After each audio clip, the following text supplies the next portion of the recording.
Hey everyone, welcome to another episode of Mad Sounds, the bi-weekly podcast where we talk about music and other whatevers. My name is Mark, and on this episode we're kind of following up on something we did a while ago. I had on, yet again, a critic named Kevin, a fellow YouTube music talking about guy. He's been on a couple of previous episodes, including one from a couple months ago, back when the Grammy nominations were announced, and this time around, obviously, the Grammys happened this past week. And we decided to talk about that and the very, shall we say, anticlimactic results. We also go into what have you been listening to lately, so if you want to see a full list of the songs and the links to all that, if you're listening on iTunes, that will be in the YouTube upload, and if you're listening on YouTube, I strongly recommend checking this out on iTunes. It's the most convenient way to listen to this. Subscribe on there if you want to get this to your device in the most, again, convenient way possible. I don't know how many ways I can phrase this without it just being the same thing in every episode, but it's just a good thing to say. Also, I'm sorry this episode's coming a few days later than normally would. Because of scheduling stuff, we ended up having to record this 2 days before I would normally upload it, on Thursday. And as a result, with work and stuff, I just had to take a few extra days to get this all sorted out. And I didn't want to push it to next Thursday because I want it to be at least a little bit timely. So, yeah, I know I probably won't get much bitching about it, realistically, but I just want to say something about it just so I can sleep at night. So yeah, check out Kevin's channel once you're done listening to this if you like what he has to say about stuff, and also listen to that Japandroids album. I'm not quite sure I did it quite the amount of justice I wanted to in this episode, just because I end up not doing like a review of it. I'll definitely make sure to have notes next time I'm doing this segment, but either way, those are the two main takeaways, aside from the Grammy stuff, that I hope you guys get from this. Okay, hope you enjoy. Bye.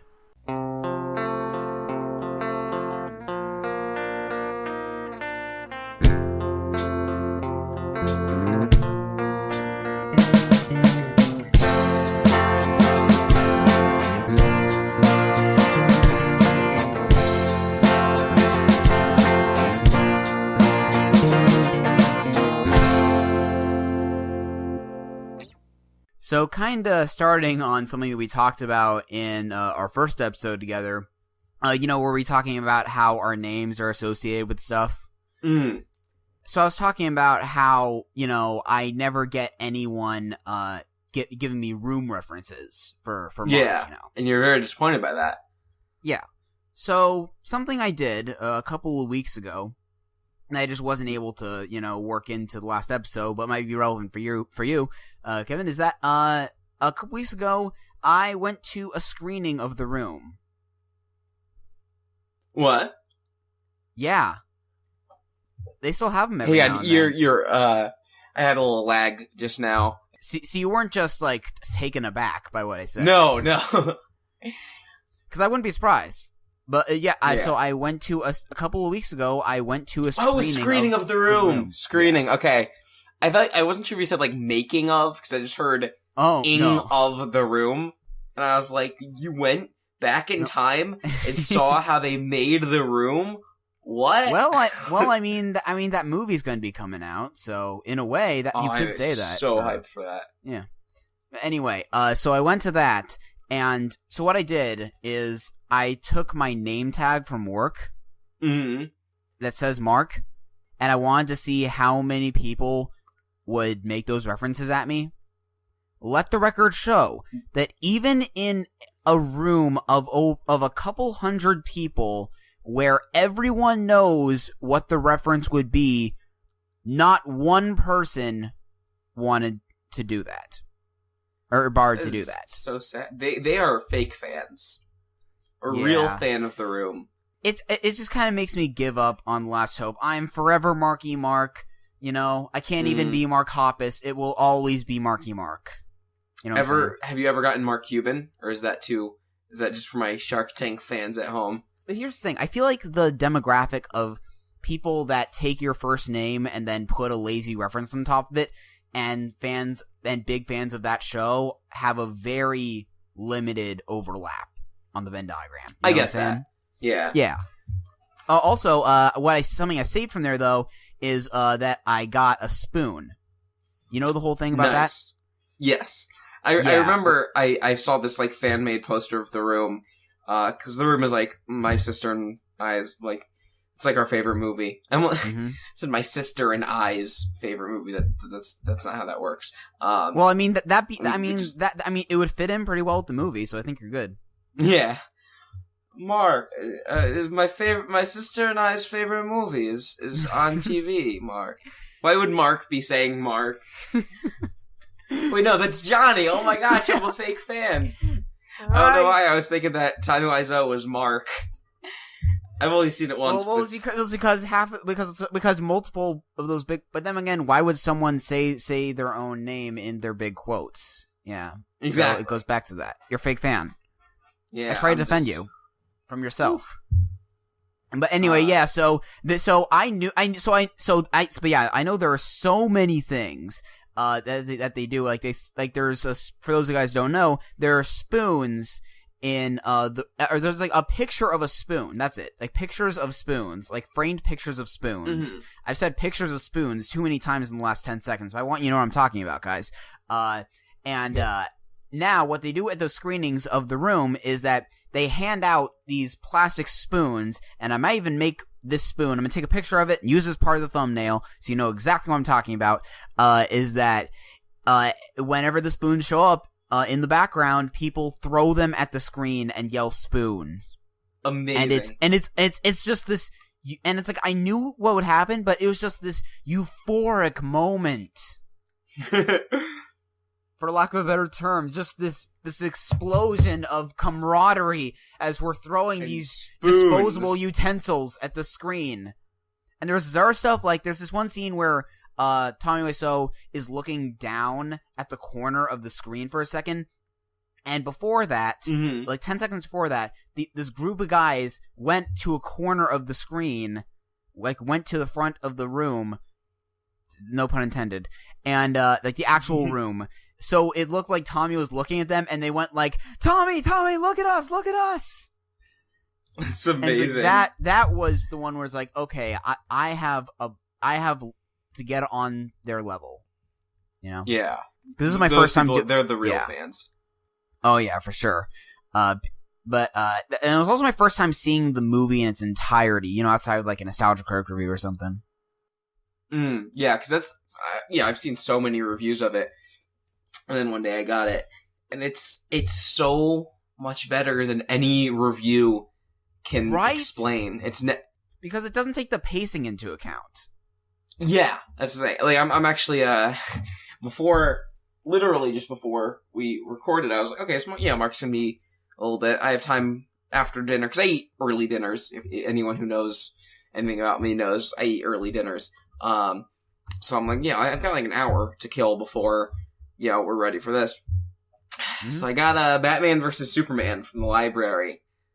Because I'm watching a lot of reviews of it, and I knew it was going to be bad, and it's just, you got to see the full movie to get the full experience, because I'm like, you kind of forget that, like, even, like, a long review, like a 40-minute review, there's only, like, 20 minutes of movie, you know? And this is a 2.5-hour movie. Yeah, like especially like especially if you're like a Nostalgia Critic and you have like all these skits and stuff. Mm-hmm. And oh my gosh, there's so much. It's so bad. Everyone needs to see this movie. I know. Wait. So did you see like the extended version? Oh, I'm not. I'm not going there. Okay, I was about to say, like, from what you were saying, it sounded like you were talking about to get the full experience. Because I couldn't bring myself to do that. I just have like a bit of an aversion to like long movies in general. Yeah. Like sometimes I just won't watch one if it's like wicked long. I just have to be like, okay, I gotta wait until like I have time. But with this, like, I'm like, since this isn't like I haven't watched The Martian yet because it's like 2.5 hours. I'm like, I don't have time for that. But this, I'm like, I'm gonna like watch it in different sittings because it's not something good like The Martian, and like I don't need to let it all sit in at once. I need to take a few breaks from this. So I did that, and oh boy. Yeah, I'm sometimes like that. Like, I've never really gotten into Lord of the Rings. Like, I tried watching one movie a few years ago, but there was just so much walking for no reason, where it's like, you didn't need to leave that in, and it was just like, after about 45 minutes, it was just like, it was sort of like in this little group, at my church, they were just showing a movie one week for some reason, in my, like, tiny, youth group at the time. And I just kind of, after 45 minutes, I was like, okay, guys, I'm just going to head home now. Yeah. Everyone keeps telling me I need to see those movies, but it's just like, I want to, and it's probably something I'd like, but I don't, like, it kind of hit me, I'm like, I feel like I know everything about it, and it looks great, so I'll probably love it, You know what? That's exactly the reason why, like, for a lot of, like, quote unquote all-time great movies, like, I don't really have that urge to see them because, like, like for Star Wars, for example, like, I've seen Force Awakens and Rogue One in theaters, but I don't have the urge to see 4 through 6 in theaters because I've already seen like 80% of them in bits and pieces throughout culture. Yeah, I'm sure I'd love them if I saw them, but yeah, you've seen Force Awakens, so you've seen New Hope. Basically, yeah. I actually love Force Awakens. The joke was there, Yeah. I would argue Force Awakens is as good, if not better, than New Hope, but the joke was there, and I'm not skipping out on that joke. But yeah, I'm sure I'd love them if I saw them. But anyway, let's get to our main topic. The main reason why I'm calling you back for this episode in particular. The Grammys happened. And by the way, this is a disclaimer I feel like I should have given in that initial episode when we get our predictions. By the way, guys, I recommend listening to that episode if you haven't. It's pretty interesting, especially looking back on in retrospect. This is something that I should have said right off the bat there. The Grammys don't matter. Can we agree? You know what I mean? Like, all the songs are... I feel like I should have come up with something to back that up, but you know what I'm saying? Like, they're very easy to make fun of. Like, it's not really to music what the Oscars are to movies, I feel like, Yeah. So when we talk about all this, like, we're not, like, there is some investment. It's kind of like the Golden Globes, but without, like, a fairly fun atmosphere. Yeah, the Golden Globes don't matter, but, like, people watch them because they're fun, and they, like, no one takes them that seriously. The Grammys has that air of, like, yes, this matters as the Oscars, but just the awards themselves are just like, oh, you made money, you got a Grammy, Yeah. And I hate that attitude, but it's true. Yeah, your nominee is designer. Yeah. But I mean, they did kind of make more of an effort to make it fun this year with James Corden, which I apgrated. I'm fan late show. Yeah, he did decently. The thing that I should probably say is that I haven't really watched good Grammys on TV in a few years because I don't really watch much TV anymore. So I watched them, and also I wasn't able to like see a live stream of it because I was at a birthday dinner with my mom. So I end up seeing it, in bits and pieces online on like their YouTube channel, and like I looked up performances on this one Dailymotion channel, and stuff like that. So I didn't really see. So the thing I ended up seeing the least of was the host segments outside the opening one. So I can't really say all that much. He did okay. There's a carpool karaoke bit that was death. Yeah, I saw that. Actual literal death, I feel. And I feel like part of that was the execution. They didn't really they did Sweet Caroline, and I feel like some of the people, that's a very random pick. Yeah, and like the little car that they did, like the little cardboard car, I feel like some of the celebrities didn't really know the words, and they were very just like awkward and like, Yeah, because that's exactly like, I feel like James kind of overshot how like universal that song is according to him, because like he was like, "Take it, John Legend." Yes, people just know Sweet Caroline. I just knew that was a song, and Neil Diamond did it. I couldn't tell you how. I thought you were gonna say Neil deGrasse Tyson for a minute. No, now I want to hear that. Yeah, Sweet Caroline is actually just like one of his tweets. It's actually made of the glucose molecule. Exactly. I was trying to think of some kind of sweet joke. She's a bad thing, fine as hell. But let's get into the thing that we had the most investment in, and no one else. The awards. Yeah. So a while ago, I posted on Twitter, shortly after our last episode, talking about this. I posted a thing of what our picks and predictions are for what ended up being 24 categories. I actually went through a few more after we were done and picked out a few myself. I think I'm going to go from bottom to top, just so we can end on the bangs with the bigger ones. And also I marked in green and red which ones we got right and wrong, and kind of left when it was when we differed on the pick. I just left one of them black. Mm-hmm. So out of these 24 categories, there were 8 where we were right on both the pick and the prediction. There was 3 where we were right on the pick, 4 where we were right on the prediction, and 8 where we were wrong on both. Yikes. It's actually 23. But it was a pretty even split, really. So it was actually 23 categories. So moving from the bottom up, best music film, we thought the pick and prediction were Beyonce, ended up going to the Beatles. I didn't even know there was one. Yeah, there's this documentary of their earlier days from. Oh yeah, I heard it. Yeah, I heard it was good, but I didn't see it. Then best music video, I picked "OK Go." It's a documentary, but I doubt it was as good as Love and Mercy from the Beach Boys. That movie's good.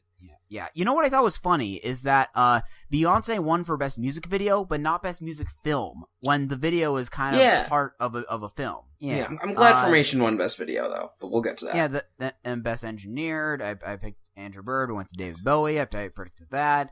Best. There's a thing where 1975 were nominated, so I didn't know anything else from it. I figured, okay, I'll do that. They didn't win that. David Bowie won best recording package, and I actually heard really interesting things about how that, like the little hidden things in the Black Star vinyl packaging. Mm.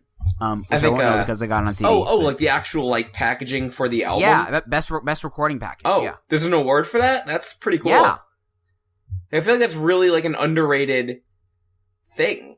Yeah, I mean, I'm pretty sure that Farge on Misty was nominated for that for I Love You, Honey Bear. I was literally about to say that the number one thing like that for me would be I Love You, Honey Bear. There's just so much cool shit in that. Okay, and the last one that I did myself was the best song written for visual media. I actually thought it would be Heathens, but it went to Can't Stop the Feeling by Justin Timberlake. Yeah, boy. You know what? That song it's weird because at first I was just completely indifferent. I just thought it was mediocre pop wallpaper, but it's recently joined that playlist at work I've mentioned a couple times, and I've gotten this indescribable rage that fills me whenever that song comes on, and I have no idea why. Yeah, I think the song's decent, but I can imagine it driving someone crazy like that. Let's move up to the ones that people actually kept up with. So best rap album. Luckily, that one, our pick won it. Chance the Rapper, and we predicted it would be Drake. Was not Drake, but he did win best rap song for a song that did not have rapping in it. Or what I don't get is that came out summer 2015. How? Was it eligible? I don't know. It doesn't make sense. I don't get it. I don't know. Now that I think about it, maybe it's a best new artist kind of thing, where it's when it became a big thing is when it's eligible. I don't know. Yeah, but what's weird is it was a hit in fall. I just don't get it. It's weird. It's stupid. And then I reviewed it in October 2015, and that was when it was, not even at its peak. Yeah. Okay, and then best rap song performance. We really thought it would go. By the way, we just have to acknowledge it right now. Beyonce got shut out. Yeah, it's not fair. Not technically. She still got best music video. She still got best urban contemporary album. What even is that? That's their nice way of saying black album. African American. Yeah. They originally called it Best Black Album, but then Jay-Z's The Black Album won every single year, and it just wasn't fair. I was going to make a Metallica joke, but we're going to get to that at some point. Okay, then Best Rap Performance, Chance won it. Whoop! Then Best Alternative Music Album, Bowie won it. That was my pick and our prediction. I'm okay with that. I don't know why I was kind of hoping for 22 A Million, but Yeah. Glad Bowie got it. I mean, he did kind of get a lot for his last album, so I don't blame you for being hopeful for that. Yeah. I am the Bon Iver guy on here, so. Yeah. Okay, now we have... You actually picked Radiohead for that one. Yeah. But okay, we've been dancing around this. Not really, but it feels like it. Best rock album. Oh boy. Best rock album. Remember, Cage. Melophobia was just nominated. This was the one that the Academy of Recording Arts, or whatever they're called, this is the one that where they knew, hey, this is the time that Cage the Elephant deserves it. Oh boy. In a year of the White Album, and I didn't even love California, but still... I was expecting that, even though I didn't even listen to it. It just seemed like something like, hey, Blink-182's back. And the weird thing is that I earlier in that day, I was telling myself, oh, what if they won't, that won't win? Because, like, that album, like, it kind of underperformed compared to their last couple albums. Wasn't it, like, unanimously considered one of the worst albums of the year? Well, at least me and John Mayer TV did. I'm not sure how the fan base... I think the fan base was generally cool with it, but I think it's just because, you know, they had their 60s influences who are like, oh, vintage stuff, it's automatically good, you know? Yeah.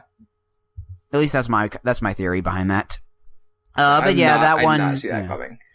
But yeah, that was disheartening. And also, when I was first looking through my Twitter feed, that was the first thing that popped up. Oh, no. And I was like, oh no, this is going to set the tone. And it did. Yeah. In my opinion. Then best rock song, we both took Radiohead, and that didn't win. I almost forget what did win. Heathens, right? Let me check, actually. I got the Grammys page up here for such an occasion. Best rock song. Oh, it went to Black Star, actually. Oh. What did Heathens win? No, I was saying that Heathens was nominated for best song for soundtrack, for best song written for visual media. That's why I went to Justin Timberlake. I know Heathen won something, didn't it? No, the Stressed Out one. Oh, okay, yeah. Okay, but anyway, then we got best metal performance. So I want to talk about best metal performance. Now Megadeth won, and you know it's not a good album, but it's probably the best Mustaine featuring song on it, so I'm okay with that. But here's what a lot of you that just watched the telecast might telecast was since 1956. But okay, what year Mustaine wants it to be politically? But anyway, so I watched a lot of this through the Grammys YouTube channel. A lot of what's on there is the acceptance speeches, including from before the show, the pre-show. You know, when there's just like 5 people in the audience. So what they do then... It's just like a little, woo! Yeah. So what they did then... now, did you watch any of that on their channel? I did not watch the pre-show. Okay. No. So the band is there, and they play a song when the winner's announced, and they're walking up, but they don't learn every song that's announced. So what they do is that they just learn a general song in that category. Like, for example, for Best Rock Song... when David Bowie won, they started playing Bob O'Reilly. Just because, like, hey, a rock song, you know? Yeah, rock. It exists. Yeah. So, but for Best Metal Performance, it was announced the winner is Megadeth, Dystopia. Master of Puppets. One of the worst albums last year. No. Wait, hang on. Wait. Let me say that again. So you understand. And the winner is... Megadeth, Dystopia, Master of Puppets. What? Master of Puppets starts playing. And if you know the slightest bit about metal history, even I know. then you know about metal history, but I know that is not Megadeth. It's a different metal band beginning with the letters M-E. No, well, see, here's the thing. I was saying that exact thing about how the band just learns one song, and that's cool. But if you know the history behind Metallica and Dave Mustaine, you know why them playing Master of Puppets when Megadeth won is hilarious.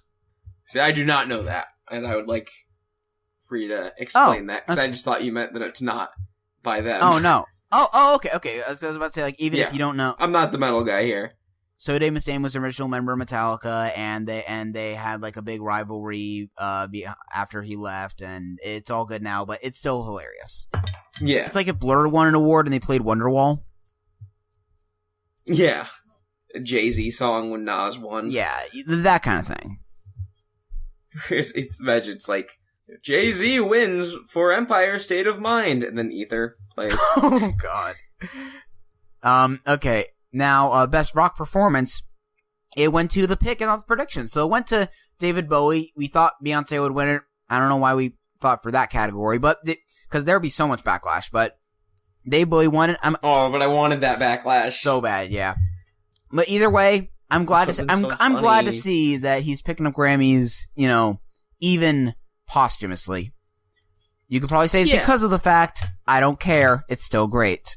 Yeah, I think it is, but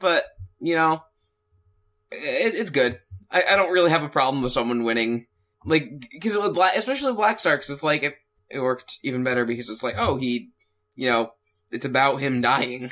Yep. Oh, and one more thing about the Bowie thing. During the one that they did show during the television broadcast, they had the Chainsmokers who were presenting it. The Chainsmokers accepting an award on David Bowie's behalf. I didn't like that. That was sad. They couldn't have because they brought up his band members during the precast, which raises so many questions. Why the Chainsmokers? Well, they were presenting it, but more importantly, why didn't they bring those guys back up? Why didn't they get Tony as producer? Why didn't they get one of his wife or his kids? Literally anyone, and I would be like, that was nice. It would have been nice to see, Duncan Jones come up there, or I don't know. Anyway, then we got Best Pop Duo Group Performance, 21 Pilots. It went to them, and we're all happy they got one. Yeah, that was cool. Yeah, the pants down thing was, it's like at first you think it was something that get the record label will plan to get the fangirls going, but when you hear what they said about it on stage, it's just good for them. Did you see their speech about it? Yeah, it was. It's kind of like the thing, like, walks the line with being like kind of charming and also just like, is that kind of trying too hard? I'm not sure. Yeah, that's exactly what I was thinking, but I was fine with it at the end of the day. They've earned it.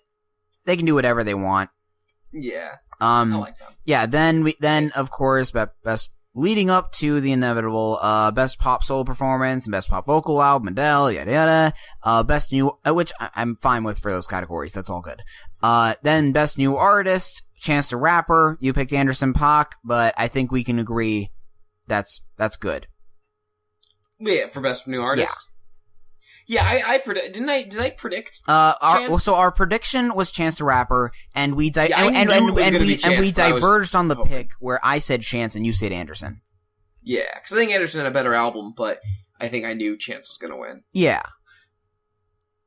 Yeah, that's just the way it's been going. Like, if this was a movie, Chance was going to win. Yeah, you know what? Speaking of him, it's funny. He was just sharing this article that I don't even think I'm gonna bother to read. This article from Noisy that's called "It's Tough to Be a Chance the Rapper fan when you're not a Christian."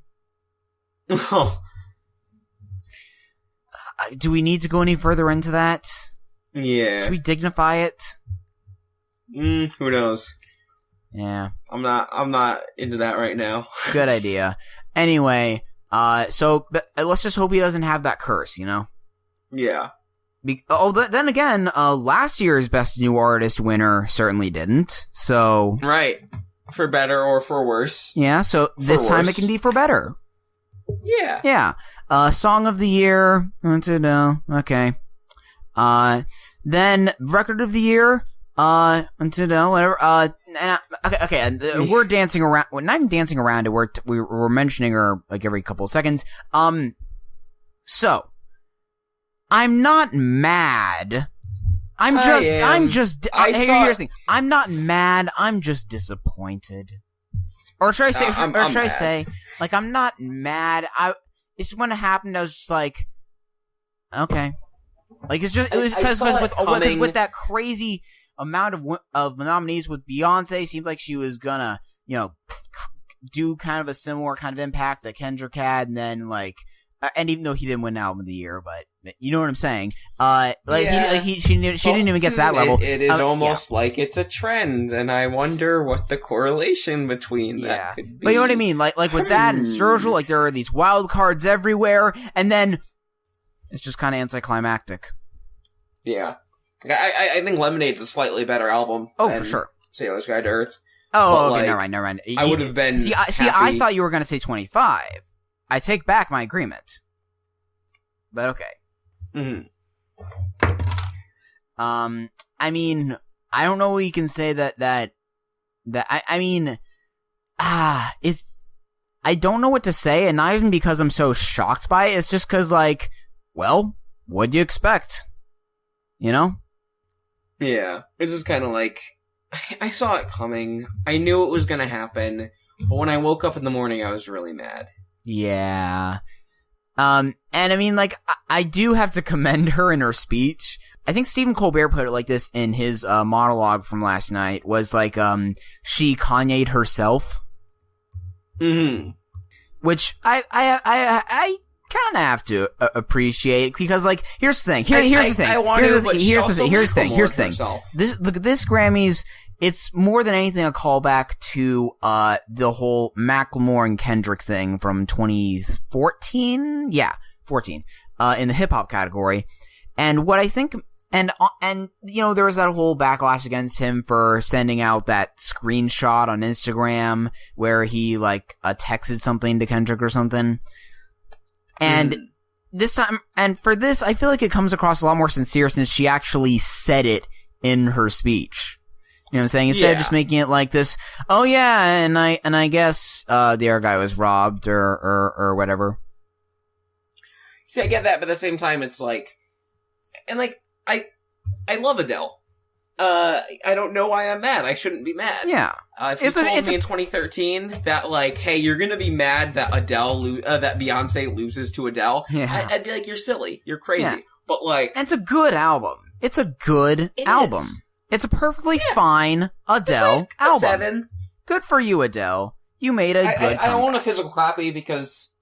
Before even listening to it, because I'm like, I like Adele. I want to buy this if it's not going to be on streaming. Yeah. So I did. So did I. I don't know if it was like my smartest purchase, because it is a good album. It was at the library within a week. I probably should have just waited till then. But, like, it's good. Oh, yeah. Is there anything you want to say about... What was your favorite performance from the night? I have 2. And they're kind of obvious ones. Yeah. Bruno. I loved his Prince tribute, but I think I liked... That's what I like more because, it's that's what I like. It's a perfect song. But the best, performance of the night for me, even though, I love Chance, but I'm not like, oh my gosh, the biggest Chance fan. He had the best performance. Yeah. That was, okay. Quest was really good too. It's like those 3. Yeah, but it's like, whenever you see a performance like that, or like on SNL, or just like any of like the late night shows he's been on, where he's been having this thing of like playing every song from Coloring Book, which I love, it's just, you just instantly feel good for him, Yeah. Like, just, and of course there's the whole argument about, is he truly independent because he has all these tie-ins and these connections with bigger rappers and stuff, but during stuff like that, it's an affirmation of just let him have it. Yeah, I kind of agree. Yeah. Oh, one more thing I'm going to say about the Adele versus Beyonce thing is that I'll put it like this. So I told you I went to a Daily Motion channel to watch a lot of the performances. A few of the videos were taken down for copyright by the time I got back that day, including both the Adele and Beyonce performances. You know which one I actively seeked out on our website? What? Do I have to answer that for you? Yes. Beyonce. Oh. Okay. Yes. it was good. I liked it. I think my thing is I loved the framing and everything about it. I didn't love that she's saying... I mean, okay, I'm glad she's saying Sandcastles, because that sounds amazing, but Love Drought, the one that, like, no one's favorite off of Lemonade. I mean, I think it makes some top fives, But yeah, I don't think anyone says if like you're dumb. I don't think anyone would say like the album is nothing without it. But I mean, I'm not complaining about the song selection there. It's decent. It's good. Yeah. Quite good. Yeah. Maybe late 8 out of 10. But really, yeah. I mean, you are comparing it to the rest of that album, and I mean, who knows? Yeah. Maybe she's doing the same thing that Chance is doing, just trying to get every song from it. Because I feel like between that and the VMAs from last year. Mm-hmm. Yeah. Because I think that my main thing is that, like, it reminded me a little too much of that one, and that it was, like, this big, art piece with these monologues and these elaborate dancers and these costumes, and I feel like the performance, like, aside from the whole pregnancy thing, it wasn't different enough from the other Lemonade TV things that she's been doing.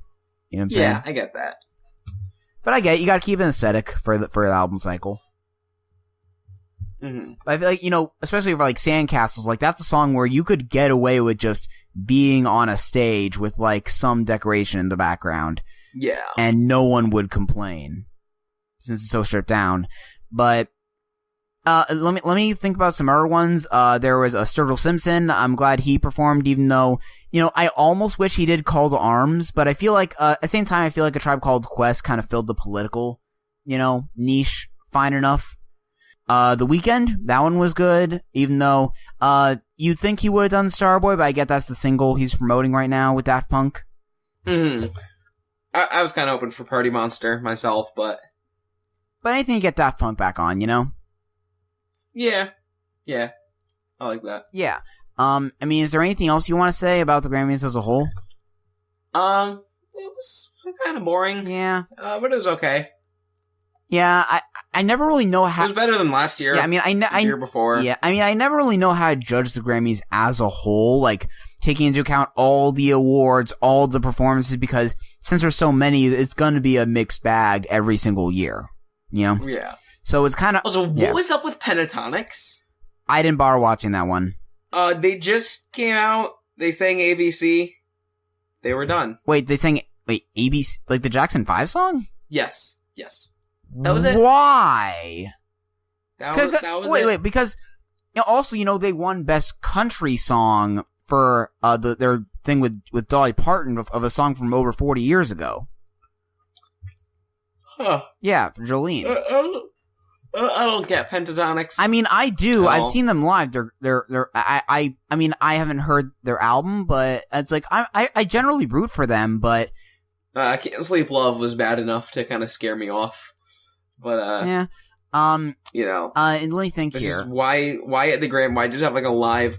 Here they are with ABC by the Jackson 5 and it's Pentatonics, everyone. Yeah. It's something that the Grammys tend to do every year, like the random tribute to something older, like they did like a Bee Gees thing this year, and I'm wondering. I mean, there's nothing wrong with the Bee Gees, but why? Because she was like, but why? Yeah, it's like, why this year? Is it the anniversary of an album? I don't think one of the Gibbs died the year before. Yeah. The other thing that kind of hit me, I was just like, I don't know, I think Saturday Night Fever? I don't know. Didn't really say that. Yeah, because they already had the Prince tribute. You already had the George Michael tribute. I feel like you're already filling that quota pretty nice already, in addition to the In Memoriam. So yeah. It's just like, now what? Because Grammys and Adele fans want older music. Yeah, also, can I just... Adele's performances... I mean, I didn't see the opening one. That's what I was getting at with that thing. I'm talking about the... George Michael? Yeah. I mean, I didn't recognize the song. I feel like it could have helped. For some of these tributes, I think it could have helped if they had like a little like caption under just saying what the song is. Like for people for people that don't know, to kind of get the younger generation into it. Since I feel like that would be part of the point for this. It's just like Bruno. I think the way to honor Prince, let's have Bruno Mars party and play the guitar, and it's just awesome. Yeah, it's like I know George Michael was like, oh, he's an artist, and so was Prince. Yeah, and you can just do like a fun performance to honor their life. Yeah, because that's not the general vibe I think of when I think of George Michael. You know. I mean, not that I automatically think of Wham or something, but you know what I mean. Like I think of I think of Yam. No. But you know what I'm saying. Like it's not. I said Yam. I just realized I said Yam, not Wham.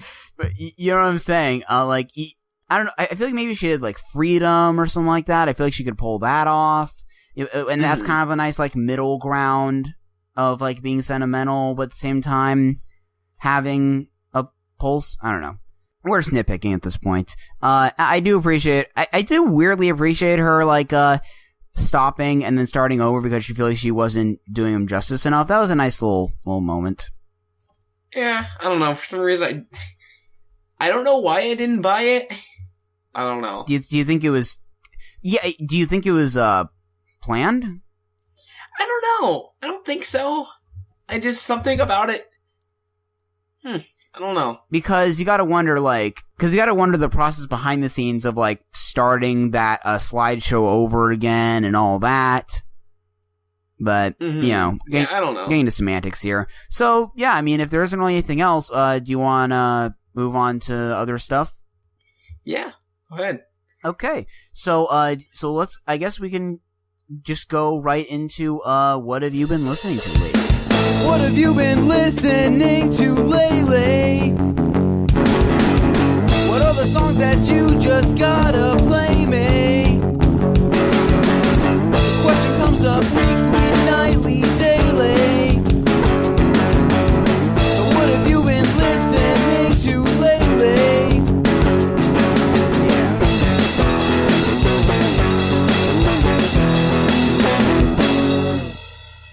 I have been.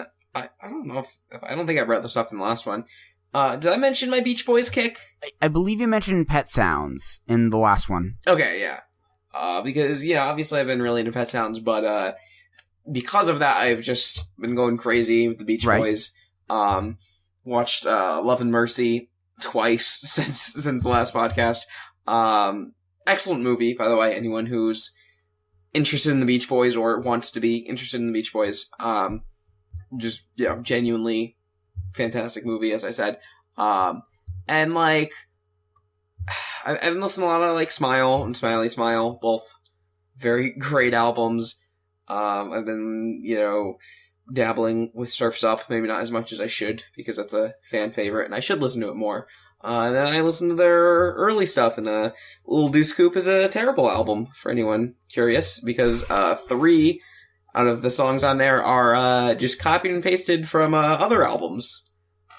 Not re-recorded, not anything. I mean that's like 1963 for you. Like the Beach Boys reinvented the album Pet Sounds, so you gotta keep in mind everything before that, like, they didn't really care much about the format. Mm-hmm. It's just like, I don't know, because it's like Surfer Girl was right before that, and that was a decent album. Surfing USA was right before that. It's an okay album. Even Surfing Safari, which wasn't a good album, was okay. Yeah, and you know what? With Little Deuce Coupe, I remember like how I first got into the Beach Boys was through like this random like playlist I got on CD when I was like 11 or something. I put that in my iTunes, and I being forever as neurotic as I am now, I decided to label them with the album they're actually from. Ooh, like, Wikipedia. That's stressful, isn't it? Yeah. But what I noticed is that like it originally came from some other album. I forgot which one. Surfer Girl. But that, which came out like Surfer 3 Girl, months before. Yeah, from Surfer Girl. But then I saw, wait a minute, there's another album called Little Deuce Coupe. What do I do? Yeah. It's just yeah. Oh man. I really got to listen to more full albums from them. I on my stack of vinyl I got to get to. One of them is All Summer Long, I think. Oh yeah, have you gone to that one yet? I haven't gotten to that one yet, but that's considered quite good. Yeah, and the other one I have in my collection's 15 Big Ones, which is decent. Wait, really? For like a mid 70s one, where you would expect it to like suck. Mm-hmm. It's like, and there's some cringeworthy stuff on it. I'm forgetting the exact moments, but there's still a handful of tracks worth revisiting. Yeah, I'm excited to get to it because I've heard fairly bad things, but who knows? I've heard bad things about other albums that I enjoyed. Yeah, so you're going chronologically, right? Yeah. So what's the latest one? Because I'm a little out of order, but I'm starting over chronologically because I started with Pet Sounds, then Smiley Smile, then Surf's Up, then the Smile Sessions, then I went, chronologically. And right now, I gotta listen to, I think All Summer Long, actually, because I just finished Shutdown, so whatever is right after Shutdown is what I'm gonna get on. Cool. First gear, it's alright. Second gear, a lean right. Third gear, hang on tight. It's alright. So I've been finally getting into 2017 albums, and I just now finished catching up on January, fortunately. And I guess the one I could start with, the one most recently, is you brought up Lemon Demon. Yes. In a couple episodes ago, and I just got through Mouth Moods from Neil's Cicegrega. I think I believe it's Cicegrega. Cicegrega? Cicegrega. I was almost there. I'm getting there. I feel like there's a double C. I feel like there's a double CI. Yeah, I think so. I don't know. Oh wait, I got it right in front of me. Cicegrega. That's what Cicerega. There we go. Cicegrega? I don't know. Well, we don't have to get into that now. But yeah, I feel bad for not hopping on the mouth silence train because holy crap, this is. Oh yeah, this is a work of art. Mouth sounds is incredible. The string of this thing. I recommend everyone listen to the albums, but if you only have like 10 minutes, listen to Bill's Like Gene Spirit, which goes into Full Mouth, and then that goes into Atlantis. Those three those aren't the three best songs, but it's the best like transition together, and it's like the best bit of comedy, I would say, on the entire album. Yeah, so, and now the thing is that it's hard to recommend specific songs because this is one of the few albums where like I kind of gotta give a spoiler warning. Yeah, because I don't want to. Because the thing is that like when I went to the Wikipedia page for this, and there was a Wikipedia page, it lists featured works, and I made the mistake for a couple of the songs of scrolling down and seeing what songs were featured.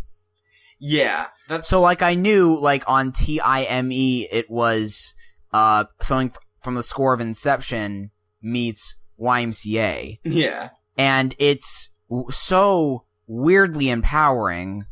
Like, it's such, like, a march into battle with, like, 10-year-olds in shorts. You know? Like, that's the image in my head. Mm-hmm.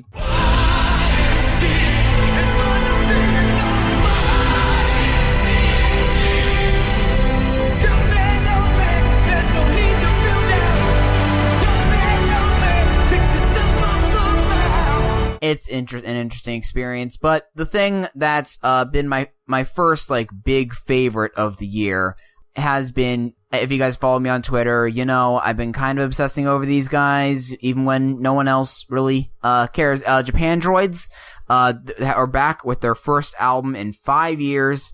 Celebration Rock is. I re-listened to their first couple of albums. Kevin, are you really familiar with them? I started the new one. I'll probably get back to it. I don't know if it's my thing, but I'm sure it's pretty good. Yeah, you know what? I feel like it's just a general thing, like last year with when I started getting headfirst into Bayside, where it's like they have a sound, I'm addicted to that sound, and they keep going with that sound, and I'm loving that sound. And it just gets more like, actualized as it goes on. They're basically this garage rock duo from Canada. In 2012, they put out this album Celebration Rock that was really acclaimed and stuff. And it's just very, I'm forgetting the exact word, but it's just very motivating and just very driving, energetic, will just make you feel all kinds of positive. And not in like a cheesy way, like it just comes off so earnest that you can't help but get kind of swept up by it. At least that's how I kind of take it. Like, I get that. That's kind of me with the new Foxygen album, Hang. It's just so big and like orchestral and like over the top, and I'm just like, yes. Yeah, and that's a duo too, right? Let me see. Because I was gonna say like this is, and that as we're gonna say like this is just coming from two guys. Like, but they just make it, like, the hugest thing you've ever heard. Foxygen is a duo, I think. Yeah. And granted, they have duo, nice. Yeah. Even though on their latest album, they put in some bass tracks, and, like, there's even this one song that has, like, this looped keyboard going on that apparently they're gonna try to recreate live, which is really, which I'm really looking forward to seeing next month. Awesome. Yeah, but... That might be my next album purchase. That's album of the year for me so far, but I haven't listened to tons of albums, so. But yeah, so this newer record, like, it throws in, like, a lot more, like, subversions of their usual thing. Like, some songs have, like, this one song in the middle, Arca Bar, which has that kind of looped keyboard. It's 7.5 minutes and features these really cryptic, kind of poetic lyrics and stuff that, you know what, this is one of those albums that made me wish I was still doing reviews regularly, because... If I heard this on the week it came out, I definitely would have done a review of it. For sure. Yeah. I remember, I think it was just recently, I was like, oh my gosh, I just realized, am I not subscribed to Mark? I'm like, I feel so bad. I'm like his friend and I'm on his podcast. Am I not subscribed to him? And I am subscribed. He just hasn't uploaded anything in a while. And now I'm like, yeah, gosh, that's how people must feel with me. Right? Everyone's like, wait, did he die? Yeah, I was actually thinking what's the next thing you're working on, but it's a secret, but okay, it's coming. Cool. Don't worry. Cool. But yeah, so a lot of the lyrics just fit with that of just being super like, I don't really know what the term is. Like, I'm being a bad music reviewer critic guy, but like there's this one song on Northeast Southwest just about traveling around other countries and just longing to be back home and just knowing that's where you should go, but just enjoying the ride either way. In a Body Like Grave has some really cool stuff. You know what? I'm just kind of rambling about it. I'm probably gonna cut a lot of the stuff out. But yeah, I would definitely recommend it. All their albums are like 35 minutes, 8 tracks. The album cover is always just a picture of them. They have their aesthetic, and I love it. Well, why doesn't it have their words on this one? That don't know. Although, like you know what? Someone when Adele cut out the word Adele, right? Or the number on it, that really frustrated me. I'm like, now it's just some lady's face. Who is that? I don't know. It's not Adele. Yeah, but you know what? They were actually asked that in an interview, and I think they were saying like, we're kind of starting off a new era here. We want to make it slightly different. So now it's just this picture that doesn't have the same resolution as the square on the album cover, and it looks like we're in a background instead of just, behind a building somewhere. That's cool. I just hit my microphone. I'll get to it. One more thing, Japandroids kills the title game, especially on this record, because they just have... I mean, they're called Japandroids, so they gotta... well, that too, but it's like, on the last album they had, Adrenaline Night Shift, Evil Sway, The House That Heaven Built, just like things that sound cool. And this time around, they're just taking it and just stretching it out. So the title's Near to the Wild Heart of Life, then True Love and a Free Life of Free Will, In a Body Like a Grave. Like, these are songs that make titles that make you want to listen to them. Mm-hmm. It's a weird thing to point out, but it's like... Yeah, Father John Misty does that often, I feel.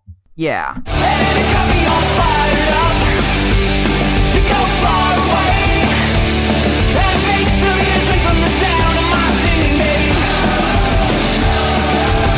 So I left my home and all I had. I used to be good, but now I'm bad.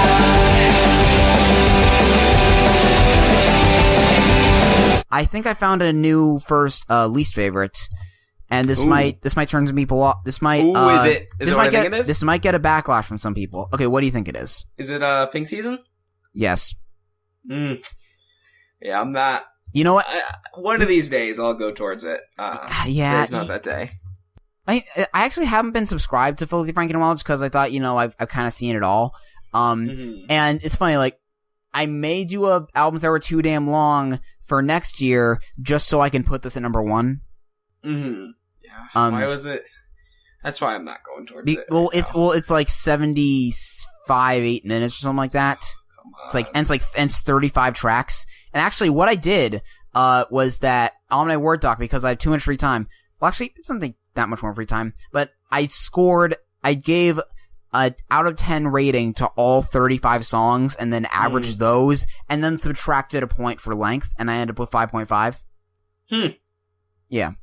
So, like, there's still some fantastic... There's still a couple, like, gems on it. Like, and the thing is that, like, the best songs on it are either when he goes completely off the rails with how ridiculous it is with like a concept that you never would have thought of, but just gets funnier and more absurd as it goes along. Like, my favorite is probably Nickelodeon Girls. I've heard about that one. I've heard I believe that's the fan favorite, right? Yeah. Oh yeah, for sure. Dan fucking Schneider. That's the moment, like, because I was going on a walk when I first listened to this, and that was the moment where, like, we're like, okay, this is great. But unfortunately, that was like track 5, and it went downhill from there. Oh no! Because the next song was just called "Shut the Fuck Up," and it's like, wow, you're really edging it up there. Ooh, yeah, Joji. That's a big boy word.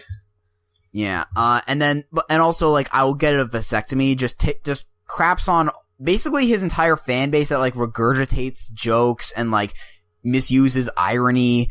And cool. And granted, you could kind of throw that same criticism at a lot of this album, but nitpicking. Some of the worst songs here, you can tell from the titles, like Uber Pussy, Dick Wet 1, SMD, it's just I'm done. It's like, you didn't need that. Stop that. I will say, Pop High School Blink-183. That was the first song I heard from it. That was fantastic. It's just like this glorious send up of, you can tell from the title.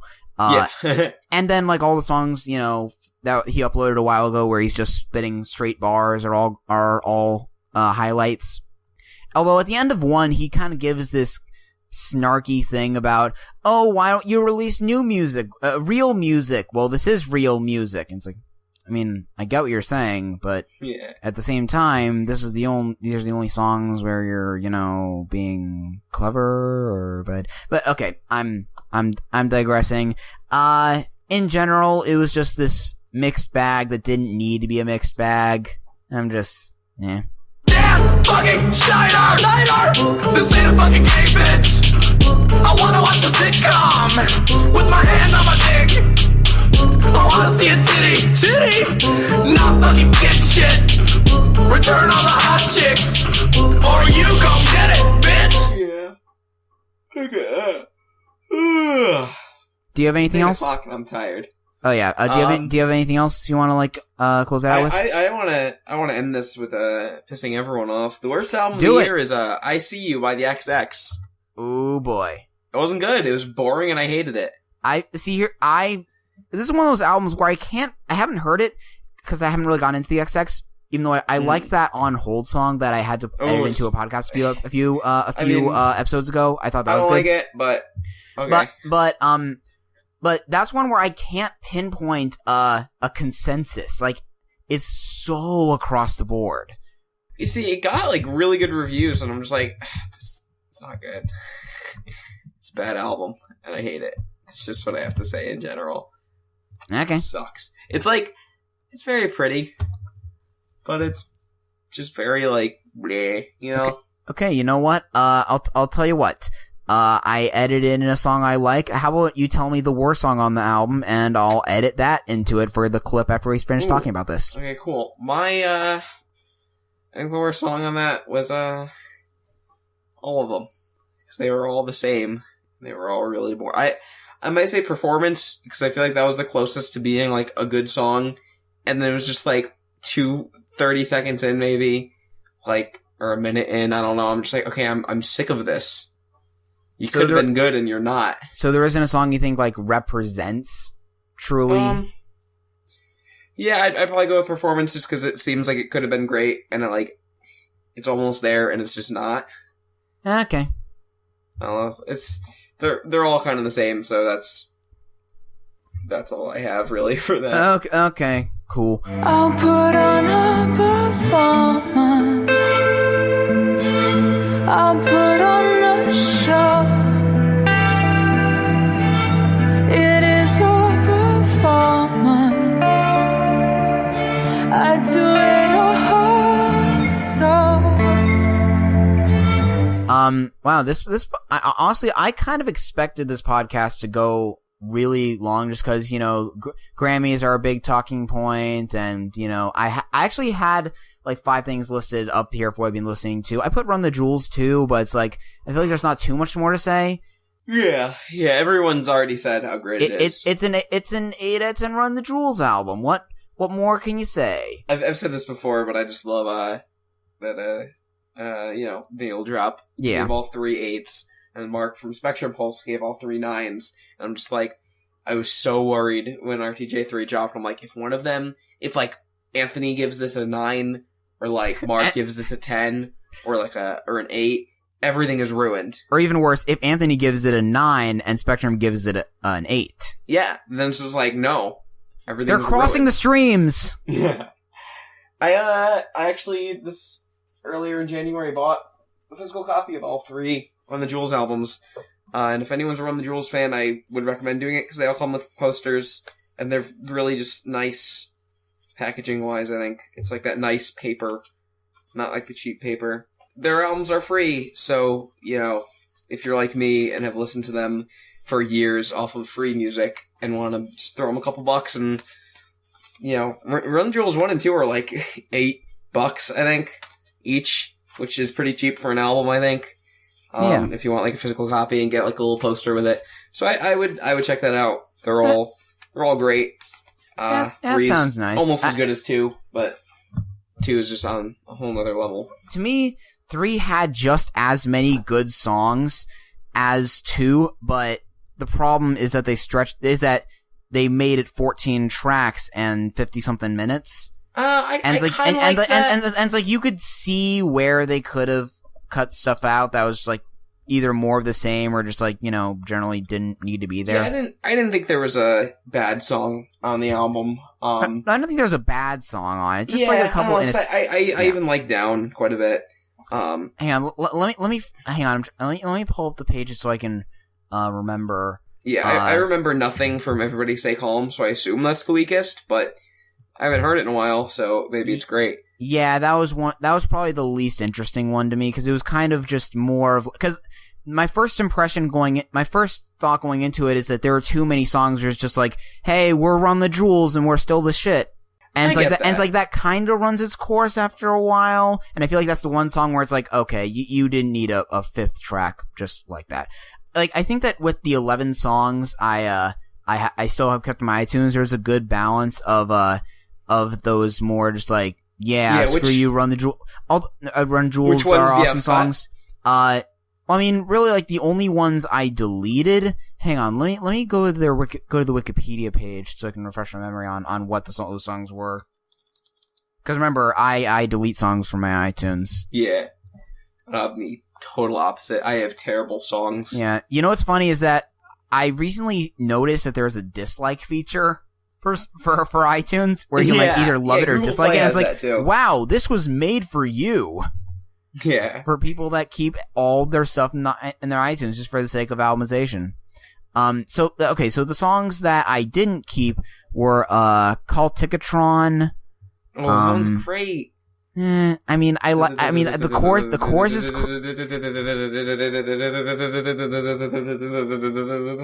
Yeah, I mean, the chorus was creative, but nothing else in it really appealed. Because here's the thing that, like, when it's talking about that, I almost thought they were going to talk about like their Madison Square Garden performance a little bit more, which would I don't know. I thought that would be a cool kind of take on their usual thing. But, you know, as is, like, it was just kind of a business as usual track for me, which, I mean, is better than most rappers on good days, but also, Say Gold, like, struck me in a weird way. Get out of here. That's, like, one of the best songs. Okay, see, that's what I mean. Like, none of them, like, I'm confident saying are even mediocre or, like, less than good. It's just, like, compared to the other ones, like, this song needs to be here because it shows the more political part. This one has more of a narrative. This one has an awesome guest verse. This one has a really creative instrumental. This one has Zach De La Rocha on it. This one's in 2 parts, you know. This one has Boots, who, by the way, I haven't heard any Boots songs without Run the Jewels, but I feel like they should make an entire album with Boots. Yeah, he's just the third guy. I want that with Danny Brown. I want him to be the third Jewel runner and just have him be like, check on every song. Yeah, you know what? I feel like the perfect quintet would be, for Run the Jewels, would be Killer Mike LP, Zach De La Rocha, Boots on vocals, on all the choruses, and Travis Barker playing drums. And Gangsta Boo. Can't forget Gangsta Boo, come on. And that was my least favorite song on Run the Jewels 2. Sorry. Get out of here. It was the one that I don't have on iTunes. Oh. I mean, when I burnt a copy of it, I did remove it so my mom can listen to it in the car. And she's okay with everything else? Yeah, I'm just like, I'm not trying with that one. That one's a bit much. So like the opening part of Oh My Darling Don't Cry, perfectly fine with that. Yeah, of course. Getting more ain't what's more. Only thing more is the love. So when you see me, please greet me with a heart full and a pound and a hug. Take my soul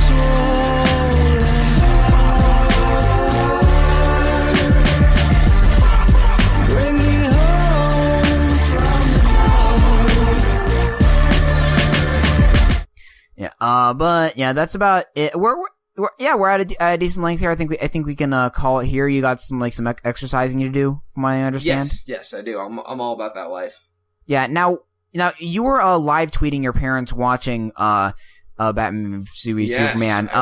They are done. Were they okay? I was gonna say, like, they are not going near it again. Because I was thinking, like, oh, they're blowing me. He's blowing me off so he can watch something with his parents.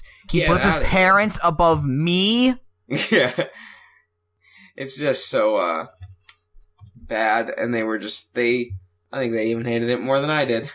That's nice. It's always nice when your parents, like, are just as snobby about something as you are. Yeah, and my mom loves everything. She's watching season 3 of The Flash right now. That sucks. Just so everyone knows, I like the first 2 seasons, but season 3 is not good. Okay. Is there any diehard Flash fans right now watching? Yeah. I'm wondering because I don't know that show all that well, so I'm wondering what the crossover is. I mean, it'll give me some comments, which I'm happy with. Yeah, feel like, hey, what was that in that last minute where the guy just started dissing the Flash? Come on. You don't want to see a superhero episode called Attack on Gorilla City, where he goes to Gorilla City? What? Which is exactly what it sounds like. What? Yes. I feel like that'd be like the perfect way to end it, unless you have like any ending tag. Okay, I was gonna do a funny thing of like, hey, subscribe on iTunes, bye.